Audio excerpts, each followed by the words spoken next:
My name is Francis Hannon. I have the pleasure of representing Mr. Richard Kloss, the appellant in this matter. I'd like to reserve 5 minutes for rebuttal. Thank you, Judge. Your Honor, this case is taken on, or this appeal is taken from a final judgment entered in the underlying action on September 23rd, 2022, which stemmed from an order granting summary judgment in favor of the Appellate Master Association on June 7th, 2022. As set forth in the appellant's brief, we've identified what we believe to be 3 issues that warrant the reversal of the underlying judgment below.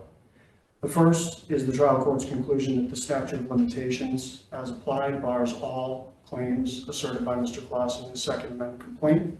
The second is the trial court's conclusion that the 2012 membership vote held by the association did not require unanimous approval as governed by, or was required by statute section 72306(1)(c).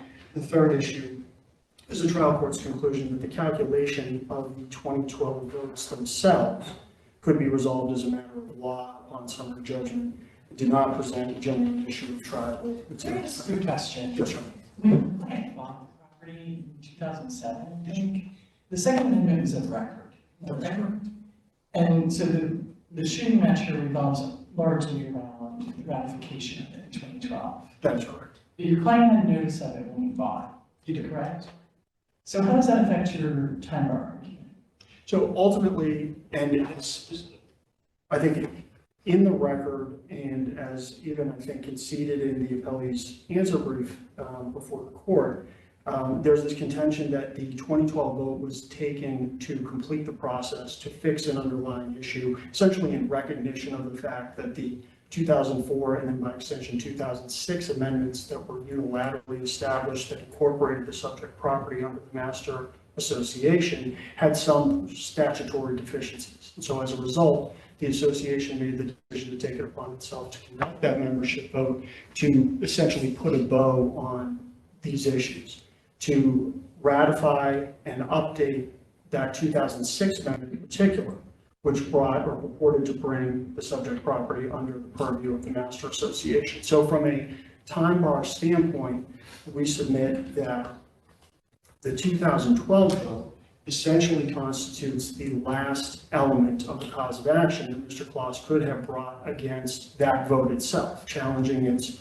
propriety, challenging its compliance with the But that's kind of a non-sequitur here, right? Because you're not really challenging we'll use your euphemism, the bow. You're challenging the package.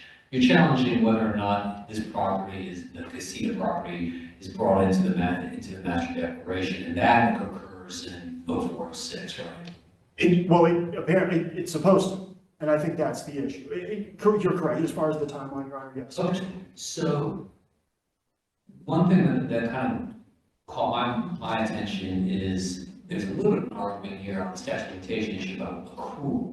What is you all's position? I think you all's position is that statute of limitations here would begin to run if we don't accept the argument that the subsequent Bowe amendment is the accrual date. When would you contend the accrual date for the cause of action would have been here?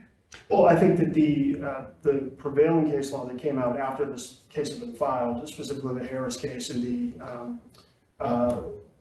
the Silver Shells case, would suggest that the recording date becomes the operative sort of starting event from a statute of limitations perspective.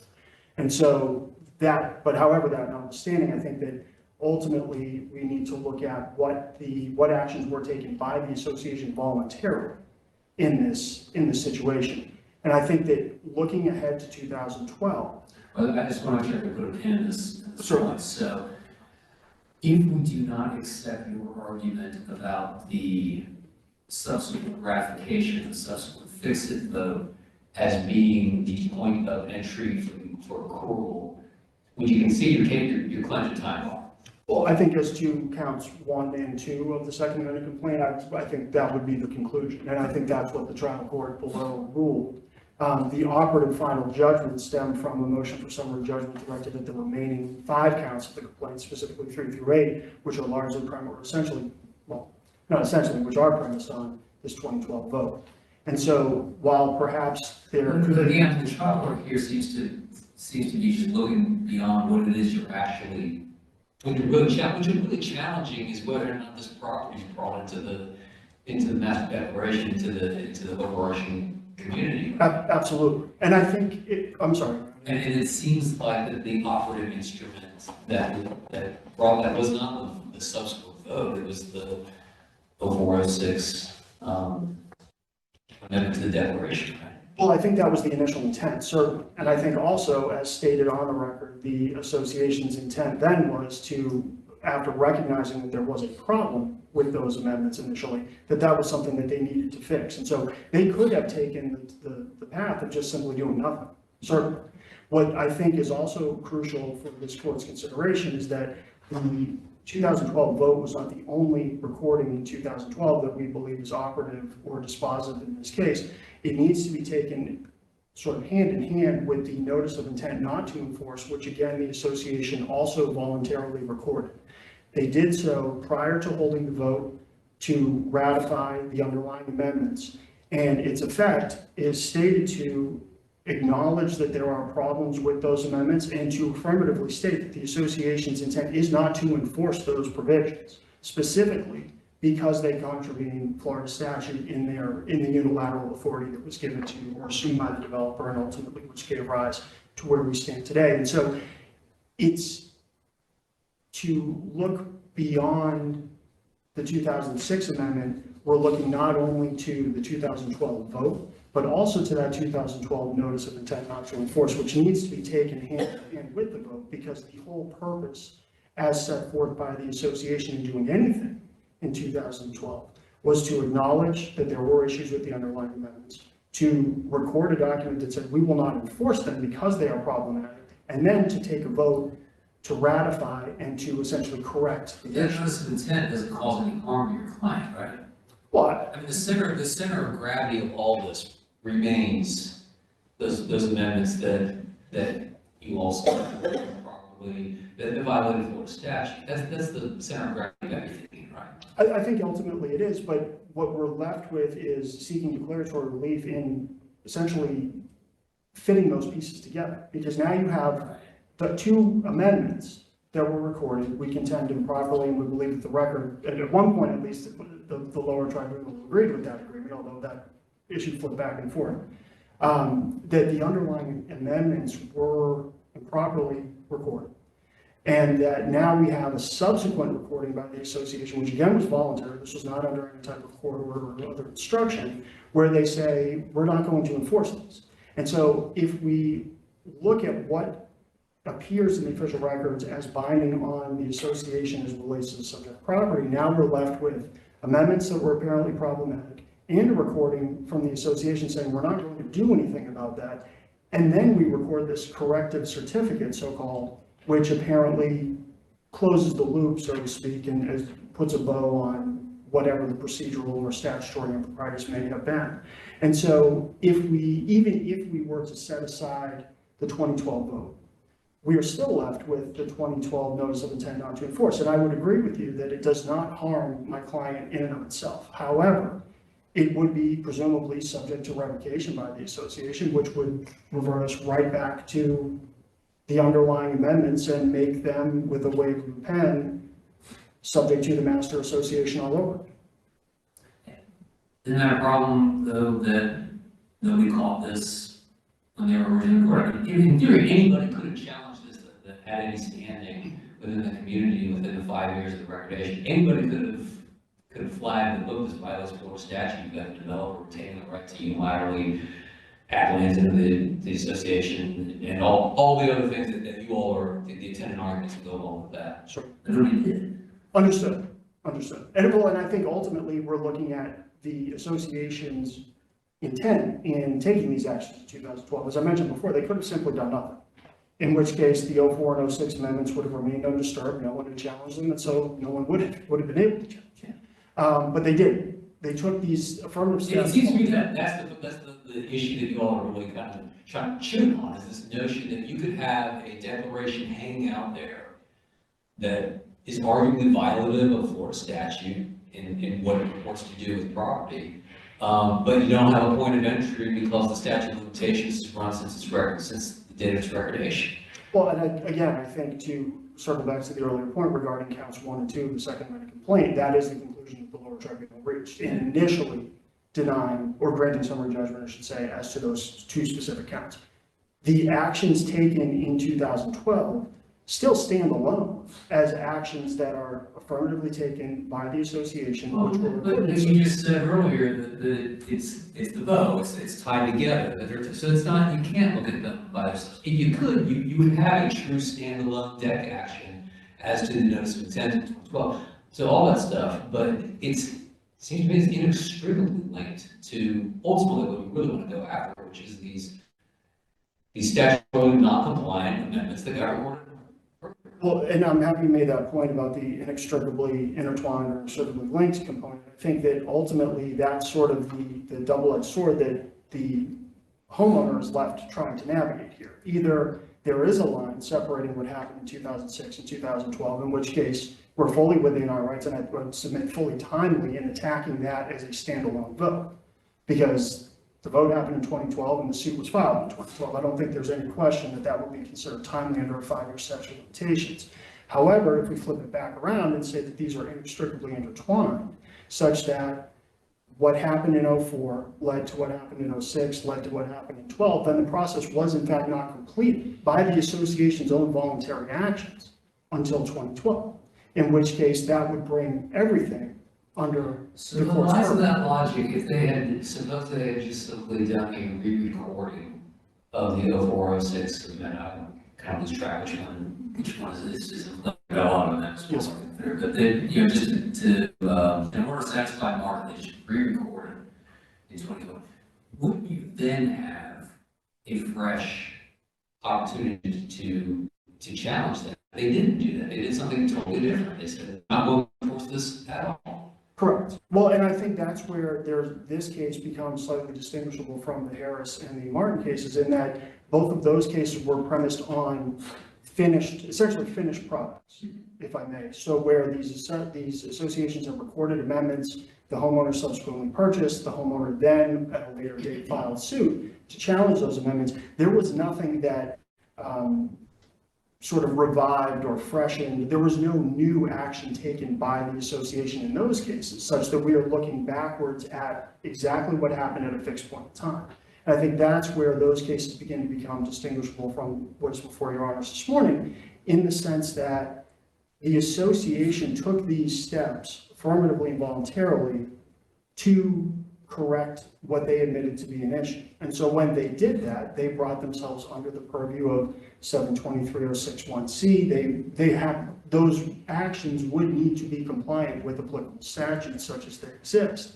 And so that's where the door is opened to attacking, I would submit, either the standalone vote itself for statutory compliance, or, as your honor mentioned, the entire package, so to speak, where the association is bringing this issue back up and taking an affirmative step to say, this is completing the process. What we did in 04 and 06 was not done.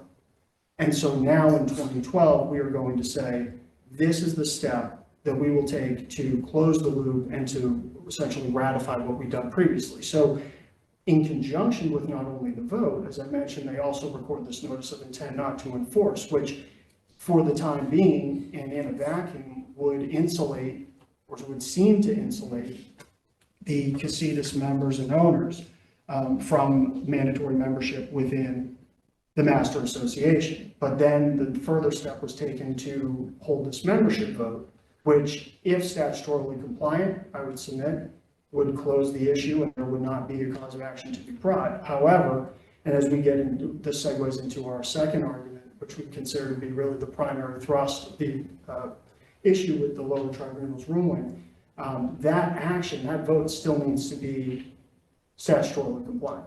And 723.061C requires that actions or amendments taken which materially and adversely impact the proportionate voting share appertaining to a unit require unanimous approval absent some other express directive contained in the declaration. And as I briefed in our initial before the court, This declaration contains no such express provision that would quote unquote otherwise provide for anything but unanimous approval in the situation in which the resulting amendment or the amendment results in a material and adverse impact to the proportionate voting shares of each individual unit owner. And so I think to follow that thread further, what's crucial in this particular situation is that the votes themselves are appertaining to the unit, meaning that each unit owner has one vote by virtue of the fact that they own that property.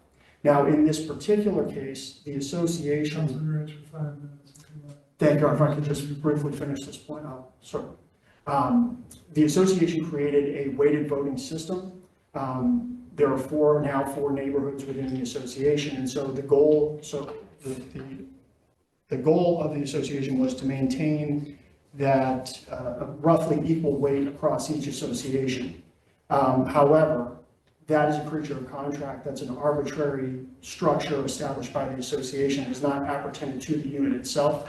Each unit owner still has one vote, and so when you go from 250-something units to 350-something units, there is a material adverse impact in the proportionate voting share. Each one vote now is worth proportionately less, which therefore brings us under the purview of 723.061C, and therefore requires unanimous approval of any such vote. And so we would ask that the court reverse and remand. And with that, I will reserve the remainder of my time. Thank you.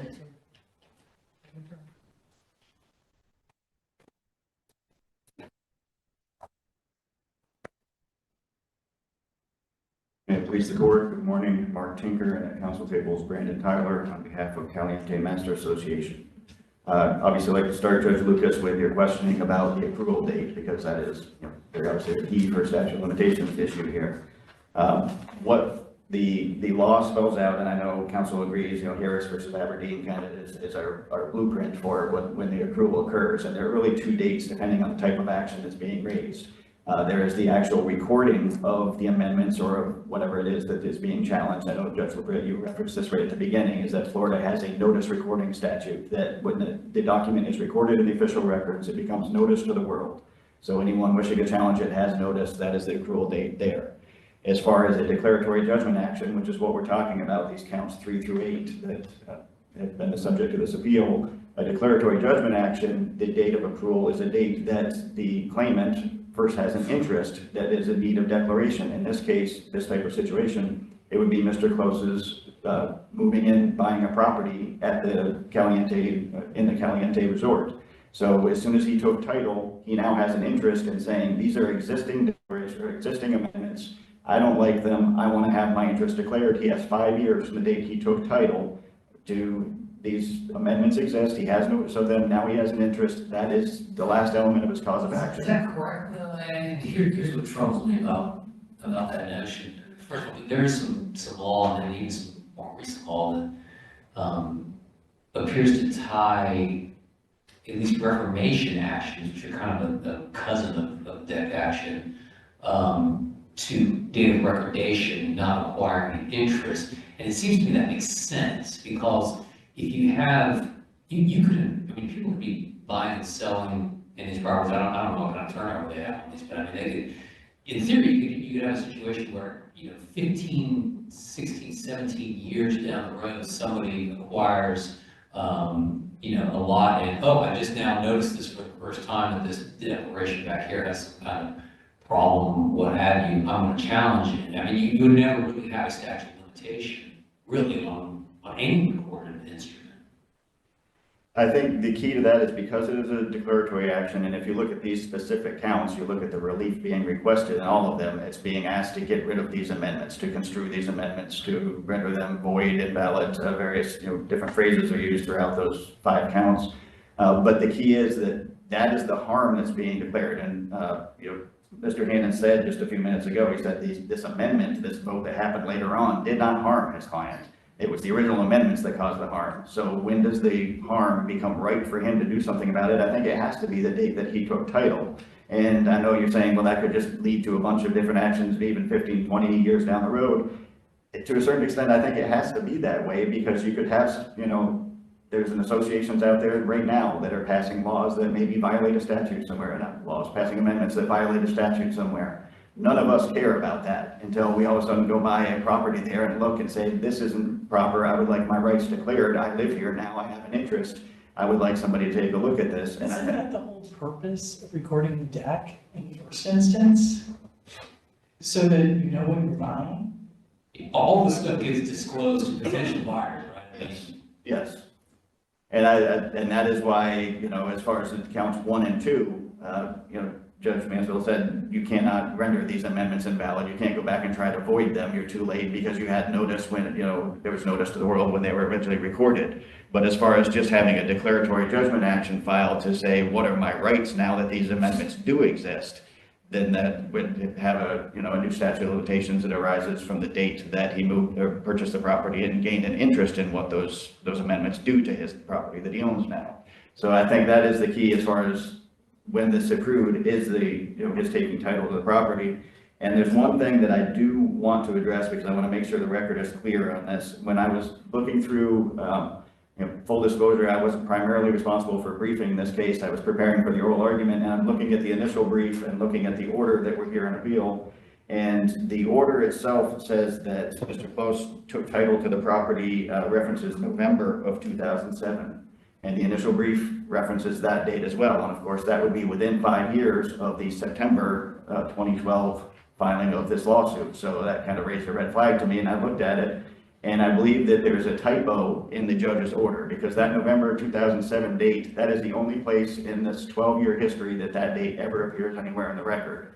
If you look at the actual complaint, the second amendment complaint is the operative pleading that was filed. Mr. Close says, I bought the property in March of that year. He attaches to the complaint a copy of his file stamp deed that shows that he took title to the property in March of that year. He filed an affidavit later in the proceedings that said, I took title in March of that year, and attaches his title again. It was admitted in the answer to the complaint, so it's been an admitted fact. So all the way through, it has been an established fact. I think the judge just put a typo in the order, and then that was cited in the brief. I'm sure it wasn't intentional. But it's like that accrual from the original enactment, it doesn't even matter, right? Correct. I just, that scared me when I saw it, so I wanted to make sure the record was clear on it, that it has been undisputed throughout the, you know, the 12-year history of this litigation that he took title well over 5 years before the lawsuit was filed. And I mean, I think that is the only questions that the court has had has really been about the accrual. I know counsel touched on the vote. There were no questions. I'm happy to rely on the briefs on that issue unless the court has any specific questions for me on that. Otherwise, I just ask that you affirm. Thank you. Thank you, Mr. Tinker. Response? We have about 4 minutes left. Sir. Thank you.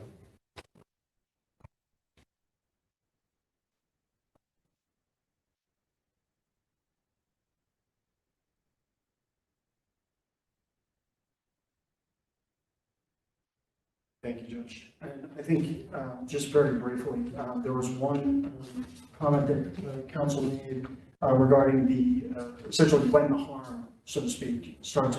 I made the comment, I believe, that the notice of intent in and of itself is not harmful. However, the vote that occurred in 2012 is what, by the association's admission, serves to impose, ratify, and bring the subject property under the purview of the master association. So that would be the accrual, essentially. That would be the last component of an action targeted against that 2012 vote. So I just wanted to clarify that. How does the trial judge's characterization of the 2006, 7, I've lost track of the dates, but that one being voidable, not void, how does that affect your position, as you just stated? Well, I think it's what gives rise to this statute of limitations defense, that if it were void in and of itself, excuse me, that we would be faced with a very different result. The fact that the court concluded that it was merely voidable and subject to a statute of limitations defense, meaning that it would need to have been challenged within 5 years of recording, I think is why certainly we're here today and why the trial court ultimately, or initially, I should say, granted summary judgment in favor of the association as to those first 2 counts. And I think that's important to keep in mind for this court's consideration today, is that we're talking about essentially a divergence in analysis with this final judgment, looking at counts 3 through 8 and the impact that the association's actions in 2012 had upon the subject property, and whether that subject property ultimately is subject to the purview and the control, excuse me, so to speak, of the master association. And so essentially, I think what we're, from the appellant's perspective, what I think we're left with looking at is essentially that there's this idea that the association is asking the court now not really to look at what happened in 2012 at all and just say 2006 is the trigger date, statute of limitations runs in 2011. It doesn't matter what happens thereafter. It doesn't even matter if we do anything thereafter. But that's what makes this case distinguishable from the Harris case, from the St. Martin case, because the association took it upon itself to take those steps voluntarily and affirmatively to say, there is a problem that needs to be rectified. This is how we're going to do it. And in so doing, we are going to record a document that says we will not enforce those problematic provisions because we recognize that they are contrary to Florida statute. And so the fix to all of this is to hold a vote, and with the stated intent being to ratify the underlying 04 and 06 amendments by extension.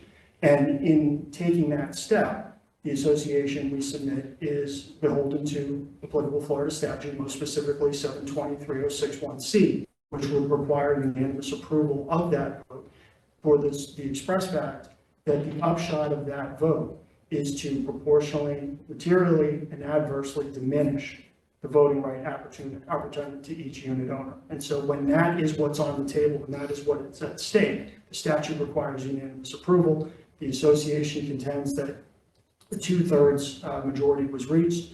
We submit, and as briefed, I'll just very briefly touch on that, that the association, when did not reach a 2/3 majority, that a review of the votes, as attested to in Mr. Klaus's affidavit before the trial court and provided as evidence for summary judgment, that there was some question as to whether the association even reached a 2/3 majority, if in fact that is the standard that the court sees fit to impose, as opposed to unanimity, excuse me.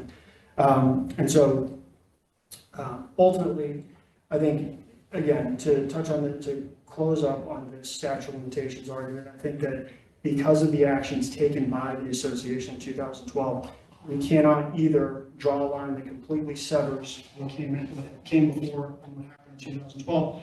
And conversely, if they are deemed to be inextricably intertwined, as the LE has stated, that final step, that final action taken in 2012 brings everything onto the table and does provide a challenge against the prospective effect and intent of what happened with that 2012 vote, such that if it is deemed, if the court should find that unanimity of approval is required, that vote failed and that those amendments therefore were not ratified.